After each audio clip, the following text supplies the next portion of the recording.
From Hollywood, it's time now for Edmund O'Brien as... Johnny Dollar. I got $500 here for you. And all I have to do is guess the mystery voice. Is it Julius Caesar? This is Western Union, and there's a message with it. Building irregularities suspected, Manhattan, Nebraska. Proceed there immediately. Stay Cheyenne Hotel. Will advise. Regards, Paul McGraw, Chief Investigator, Great Chesapeake Fidelity and Insurance Guarantee. Okay, thanks. Sounds like you're in for some real fun, Mr. Dollar. I am? During the war, I was stationed near Manhattan, Nebraska. Good town? Good town. It made a Texas Army camp look like the promised land.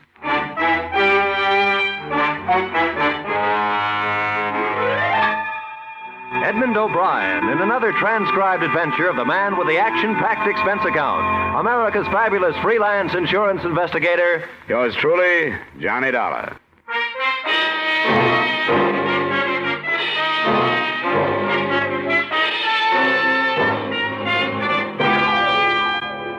Expense account submitted by Special Investigator Johnny Dollar to Mr. Paul McGraw, Chief Investigator, Great Chesapeake Fidelity and Insurance Guarantee, Hartford, Connecticut. The following is an account of expenditures incurred during investigation conducted on behalf of your company, or the story of the Big Red Schoolhouse.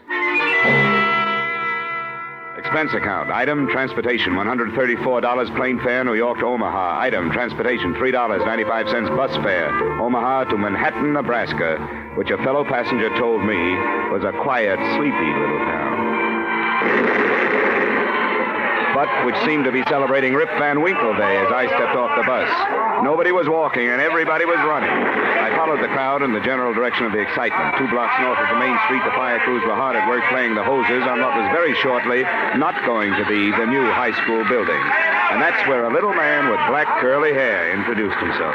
I am Paco Gonzalez. I carry those bricks myself. Watch fine new school grow up under my own hand. What's the matter? How come these buildings I worked so hard on for 16 months goes down in 16 minutes, huh? I ask you, mister, how come this... Oh, now, calm down. What are you talking about?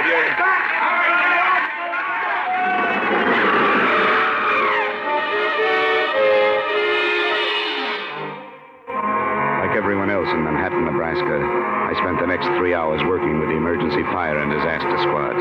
And by 8 o'clock that night, we seemed to have it under control. I finally dragged myself over to the Cheyenne Hotel. But before I could leave the front desk, I had a long-distance call from you, McGraw. Johnny, where have you been? I've been trying to There's been a big fire here in town. Everybody had to work on it. Did Joe Stankovich get in touch with you yet? Who's Joe Stankovich? A guy who lives there. He tipped us, said something about a building we're covering being in bad shape. What building's that? New high school, just put up 6 months ago. And it fell down tonight. What? In a heap. The building will retail now at a junkyard for about $35. Well, you better start with this Joe Stankovich and see what it's all about, Johnny. Right. Mac, I'll keep in touch. So long. So long. Room clerk, have you got city directory around here? City directory in this burg? Yeah, who do you want to find, Mr. Dollar? I know everybody in and out. Man named Stankovich, Joe Stankovich. Oh, him. City morgue. What? When? He just came over the radio. They picked up what was left of him out of the fire. Yeah, and that ain't much.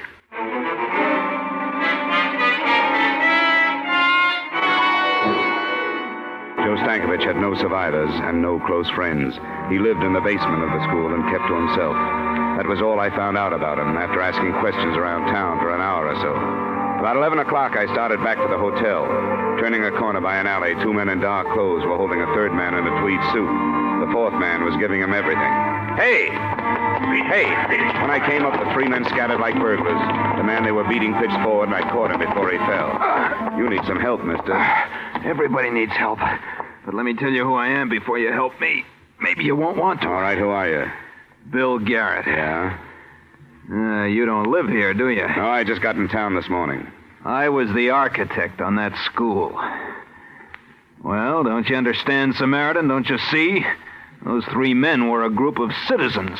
Their kids could have been in that school when it caught fire and collapsed.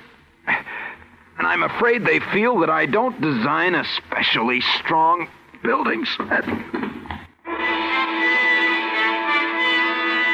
office address was in his billfold. I hailed a cab and took him over there, after stopping by a drugstore for bandages, iodine, and something to take off the chill. While I was patching him up, I remembered how he'd stood there without a sound while they did that to him. When he came around, I told him who I was and what I was doing there. Thanks.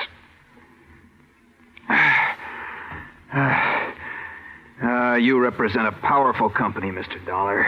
But you're wasting time. You'll learn nothing from anyone in this town. I kind of thought you might tell me something, Garrett. Yeah, of course. I could tell you every delicious scandal that's happened here for the past 30 years. Every exquisite depravity and violation of the sanctity of human intelligence. No, I mean about the school building. Well, I can tell you there wasn't any reason for those boilers to be fired today. That there wasn't any reason for them to blow up. But they did. Any idea why? Lots of ideas. And all of them bad, Dollar. Real bad. Okay, tell me. Look, I was raised here. I went to college over in Lincoln. And one day I came back an architect. I was going to make the whole place over. Nice buildings, nice streets, everything. You saw what happened. The school was my first big project. Yeah? I drew it 4 years ago, revised it a year later. And the city hired you? Better than that. I was so good, the day they broke ground on that school, I left for Paris to study at the Sorbonne. And you weren't in town while it was being constructed? I was out learning how to build even better things. I got back in town 4 days ago. I went over to see my building. Well, here's a laugh for you. They used my outside drawing, that's all. Looked like they made up the rest of it as they went along. I went over to see the building contractor to ask him about it. Double talk. He told me to keep my mouth shut if I ever expected to do any more work for the city. This building contractor, what's his name? He has a perfect name, Dollar. A fine, sunburned man with lots of good teeth and not an ounce of fat on his broad frame. Big Jim Madden. Where can I find him?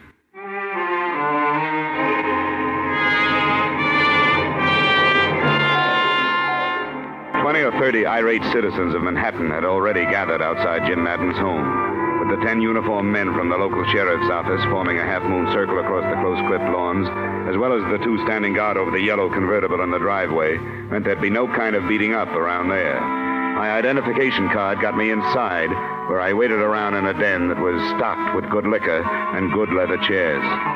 Finally, a big man in a blue suit walked in. Dollar? Uh-huh. I'm Jim Madden. You're the insurance man. What can I do for you? Tell me everything you can about that high school building. The city made a claim yet? I don't know. Uh-huh. You just happened to be in town. We heard something might be wrong with that building. Apparently there was. Who told you a thing like that? 2 boilers explode and there's something wrong with the building?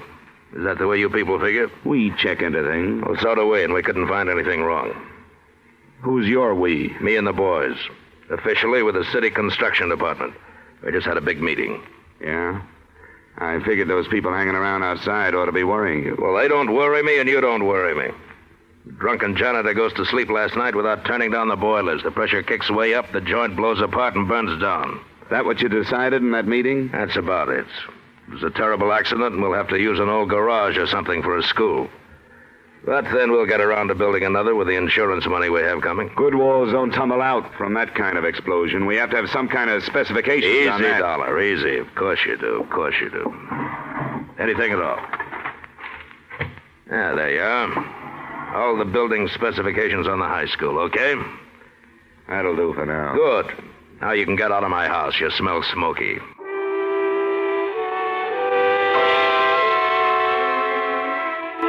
There were 50 pages of specifications on that building materials used in the construction of the school. They looked all right. They also looked as if they could have been forgeries. I tried to get hold of Bill Garrett, but he didn't answer his phone. Then I noticed an inspection receipt at the back of the folder. It was signed by the local building inspector, a man named Mike DeGuerra. You stay up late, whoever you are, but come on in anyway. The woman standing in the doorway was tall and blonde and smoking a longer than you can buy cigarette that went with the black filmy thing she was wearing. You say your name's Johnny Dollar and you want to talk to Mike, huh? I'm Vivian DeGuerra, and Mike isn't home just now, but you can wait for him and talk to me. I'm not bad company. Would a drink help? Help what? Whatever's wrong with you. You look tired. It might, but I'd rather not. I just came by to talk to your husband. You said that. What do you want to talk to him about? Business. At 1 in the morning? Look, you probably missed your dinner tonight, and you've been getting all your nourishment out of a bottle. And you're kind of afraid Mike will walk in? No, Mike DeGuerra won't walk in. He's already walked out. And you're feeling kind of sorry for yourself. Why, I didn't... A man, if he lives in a place, is an ashtray or a picture or yesterday's sports section lying around the front room. There's nothing like that in this room. And If I walked over to that closet 10 to 1, I wouldn't find any of his clothes. Come on, tell me. When did he lamb out of town? Stop, you're hurting my arm. Come on, when? 3 months ago. Get out of here. Why? Where is he? Find him and ask him. You're the detective.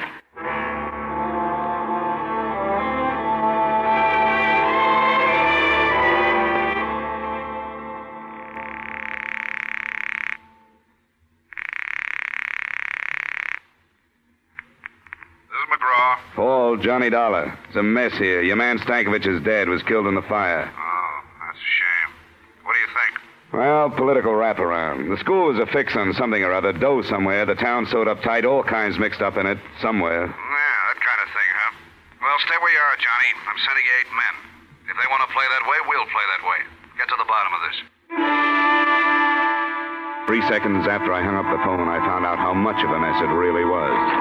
That's when my hotel door opened and a man lurched across the room toward me.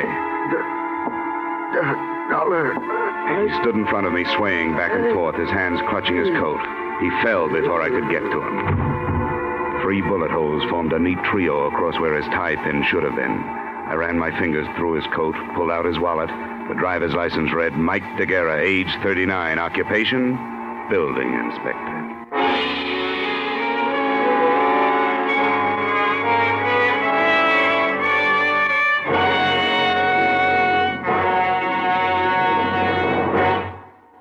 In just a moment, we will return to the second act of yours truly, Johnny Dollar. Now with our star, Edmund O'Brien, we return to the second act of yours truly, Johnny Dollar.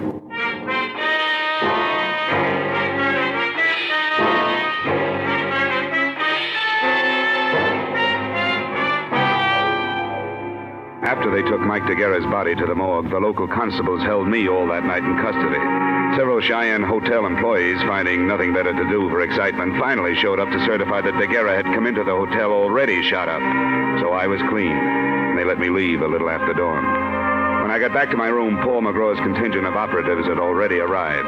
There was Ralph Haycraft from Continental, Carl Royal, Chip Hannigan, who handled the St. Louis diamond heist, Patty Phillips from Detroit, Rocky Andresano, reliable Jerry Cotte, Tip Miller, Rod Cornile, and a guy who saved my life once in Denver, K.G. Peterson. Johnny, how are you? Hi, fine. Hey, how's everybody, huh? Chip, Patty, Ralph, good to see you.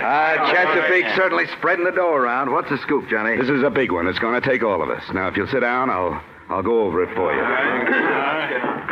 All right, here's the story. Chesapeake insured a high school building here about 6 months ago. Yesterday, it fell on its face. 1, it was not built to specifications, or 2, somebody blew it down, or both. In any case, we don't pay off. But we have to prove our case. Now, there are too many leads for one man to follow before they evaporate. The guy who signed the building inspection papers was killed last night, a guy named Mike DeGuerra. Carl and Chip, that's your job. Find out everything about him, his bank account, his friends, his troubles, his wife, everything. Oh, his wife, yeah. She's living at 113 South Street.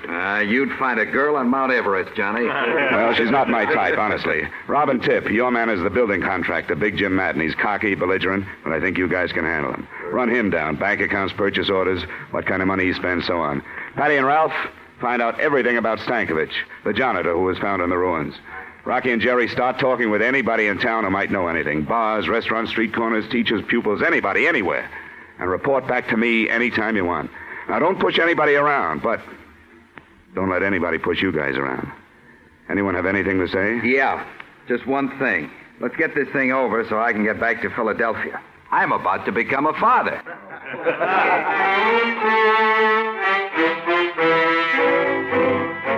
I thought I'd sit back a while and see what kind of birds were flushed up from the dusty meadows of Manhattan, Nebraska.